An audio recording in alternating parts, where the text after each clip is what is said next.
AP అసెంబ్లీలో మంత్రి నారా లోకేష్ జగన్ పై సంచలన వ్యాఖ్యలు చేశారు. అంతేకాదు ఆయన ప్రవేశపెట్టిన ఐబీ, టోఫెల్, సిబిఎస్ఈ తదితర కోర్సుల వ్యవహారంలో నాడు జరిగిన అవకతవకలను బయటపెట్టారు. తాను కూడా సిబిఎస్ఈ స్టూడెంట్నేనని, అప్పట్లో జగన్ ప్రవేశపెట్టిన సిబిఎస్ఈ కోర్సులలో అంత పసల్ లేదని, తన టెస్టింగ్లో ఇదే బయటపడిందని తెలిపారు మంత్రి నారా లోకేష్. మాజీ ముఖ్యమంత్రి గారికి ఆత్మలతో మాట్లాడటం చాలా ఇష్టం సార్. ఒకరోజు ఒక ఆత్మతో మాడతారు, పొద్దునొచ్చి ఐబీ అంటారు అధ్యక్ష, మళ్ళీ దాని తర్వాత ఒకరోజు టోఫెల్ అంటారు, ఒకరోజు సిబిఎస్ఈ అంటారు. 3 లెటర్స్ డిస్కస్. మొదటిది ఐబీ స్కూల్ పెట్టారా లేదు, కానీ ఐబీ దగ్గర నుంచి ఒక రిపోర్ట్ తెప్పించేదానికి 5 కోట్ల రూపాయలు ఖర్చు పెట్టారు అధ్యక్ష. 5 కోట్ల రూపాయలు ఒక రిపోర్ట్ కోసం.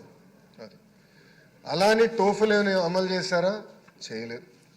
ఇంకా సిబిఎస్ఈ మోడల్ ఆఫ్ ఎగ్జామినేషన్ అధ్యక్ష, ఇది సిబిఎస్ఈ మోడల్ ఆఫ్ ఎగ్జామినేషన్. నేను సిబిఎస్ఈ స్టూడెంట్ని అధ్యక్ష.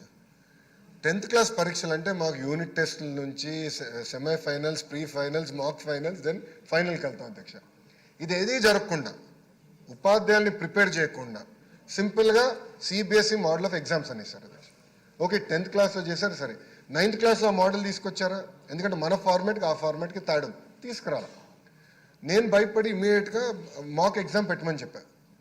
పెడితే 90% మంది పిల్లలు ఏదో ఒక ఎగ్జామ్లో ఏదో ఒక సబ్జెక్ట్లో ఫెయిల్ అయ్యారు. నేను ఎక్కడ భయపడానంటే, ప్రత్యేకంగా మహిళలు ఫెయిల్ అవుతే, ఆడబిడ్డలు ఫెయిల్ అవుతే ఇంట్లో పెళ్లి చేస్తారని భయపడతాను. సోషల్ ఇష్యూస్ వస్తాయి ఊర్లో. అందుకే నేనేం చెప్పండి అధికారులకి, CBSE model of examination will postpone by 3 years.